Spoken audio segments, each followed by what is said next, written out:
cidadania, educação, comunidade, saúde, comunicação, universidade, cultura, debate. Cidadania em Debate.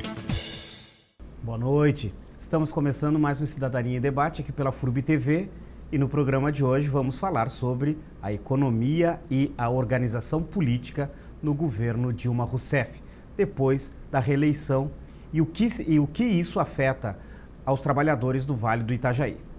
Para falar desses dois assuntos, os nossos convidados de hoje são os professores Nazareno Schmuller, de Economia, e Josué de Souza, de Sociologia. Esses dois assuntos passam a ser tema de qualquer conversa, desde a mais trivial na rua, assim como nos veículos de comunicação, com os tais formadores de opinião.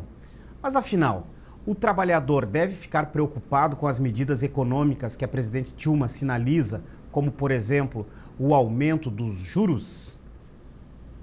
E a reforma política que o Planalto propõe para um Congresso que tem em sua maioria políticos conservadores? Tudo isso nos faz pensar exatamente o quê? Aliás, quem responde a tais questionamentos são os nossos convidados e vamos começar pela economia. Vem aí um período de recessão, professor Nazareno. Boa noite, obrigado por estar aqui no Cidadania em Debate. Boa noite. É uma satisfação poder conversar um pouco e dialogar um pouco sobre essa questão. Nós temos que olhar naquilo que se diz fundamentos econômicos. O que acontece e que está gerando uma diminuição do ritmo e uma expectativa de que pode diminuir a atividade econômica, ela está relacionada a um excesso de gasto público, principalmente nesse último período, e principalmente a questão do dólar, que está muito valorizado, gerando um excesso de consumo externo. Nós estamos consumindo muito produto importado e mesmo fazendo viagens externas, e isso tem um impacto. E a questão do gasto público, que acabou perdendo um pouquinho o controle.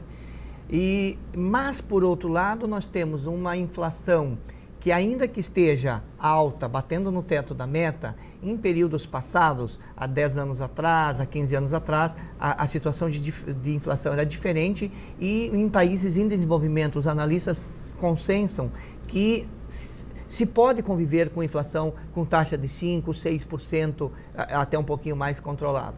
Então, essa é uma questão. E como que poderia levar a uma recessão, dado que nós estamos com um nível de desemprego baixo? A taxa no Brasil é de 5%. Aqui em Blumenau, nós estamos com taxa 2%, em pleno emprego. E temos um crescimento. Se nós analisarmos Blumenau de 2000 para cá, 2002 para cá, nós tivemos uma média de crescimento do PIB de 11%. Crescimento chinês, não, uma geração de emprego que no período 2005-2010 gerou mais emprego do que o crescimento da população. Não, e aqui temos vaga por todos os lugares, uma ainda expansão do emprego e um ritmo de atividade. Então, se o governo sinalizar com os fundamentos macroeconômicos, que é o ajuste do câmbio, que é voltar para uma política de juros civilizado, não, e conseguir caminhar e passar certa credibilidade, vai reverter isso, porque nós estamos em velocidade, a economia ainda está em velocidade. Então, você pode diminuir a velocidade, corrigir os ajustes e continuar avançando, porque a ideia de levar a uma recessão, por exemplo, para colocar que isso vai gerar desemprego, para colocar a economia no trilho, o custo social disso é muito maior, é muito pior. Então, se reverte as expectativas, trabalha nas questões do fundamento, sim, o Brasil tem condições de recuperar isso. E não vamos ter recessão. E não teria recessão. Tem uma diminuição do ritmo de atividade, não diminui e ajusta e melhora. Porque o impacto maior que nós estamos tendo é na indústria.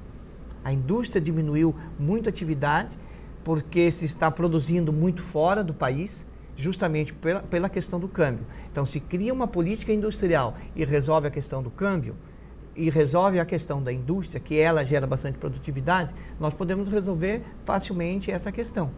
Porque o impacto mesmo de crescimento é no setor serviço, que a inflação lá ela está acima dos 6, 7%, que está impactando maior, não? Mas mostra a forma da nossa economia, a cara da nossa economia.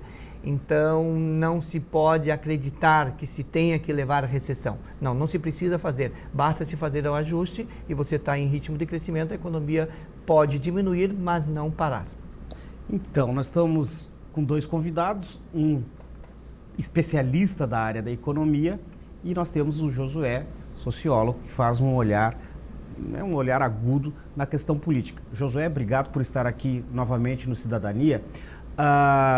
E a reforma política, José? Você acredita que é possível sair dessa vez? Primeiro, muito obrigado, Carlos, pelo convite para que a gente esteja mais uma vez aqui no Cidadania em Debate. É um prazer estar aqui também com o professor Nazareno.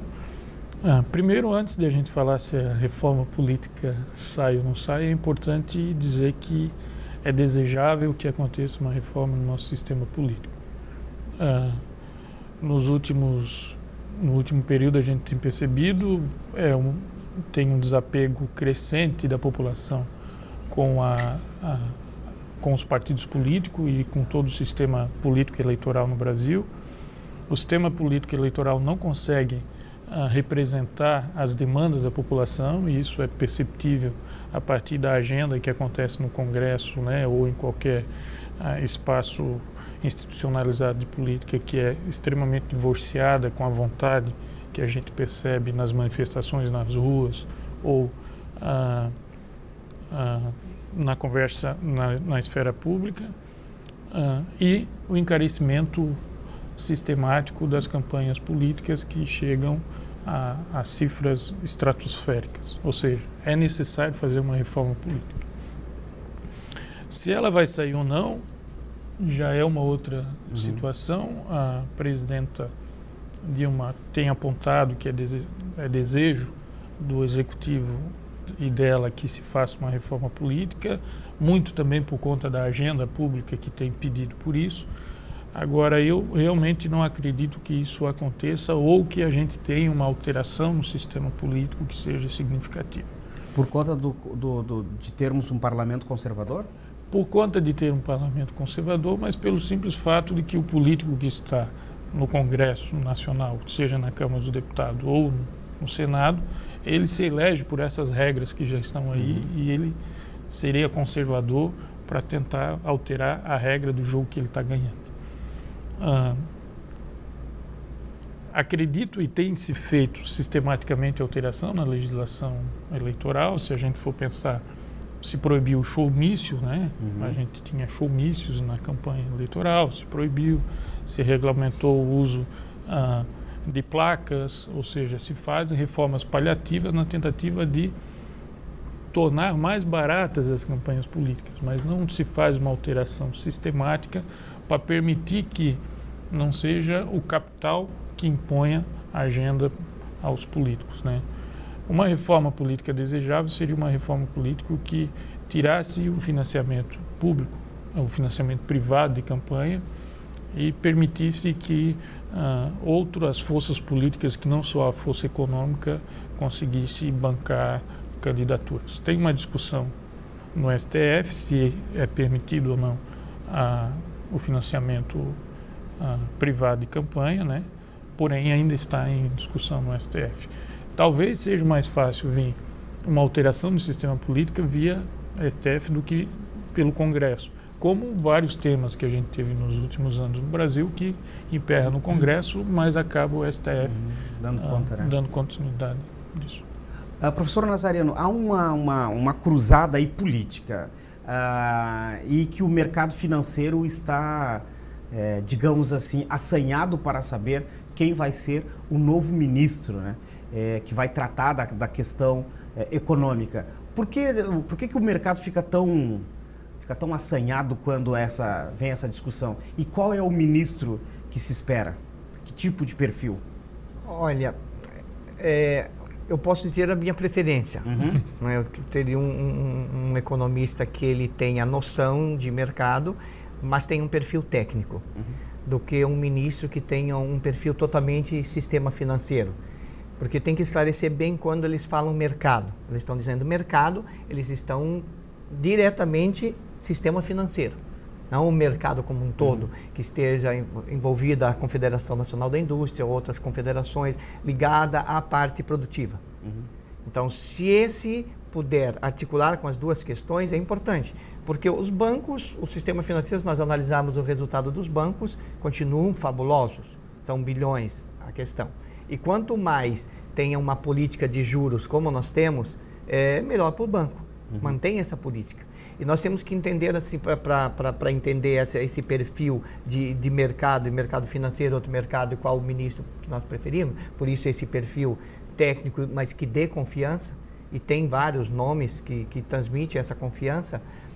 Quando aumenta a Selic, aumenta o endividamento público, porque é o governo que vai pagar para quem aplica. Recente estudo mostrou que há uma concentração muito grande das aplicações financeiras na mão de poucos. Então, o governo paga por ano mais de 200 bilhões de juros da dívida, chega a 6% do PIB.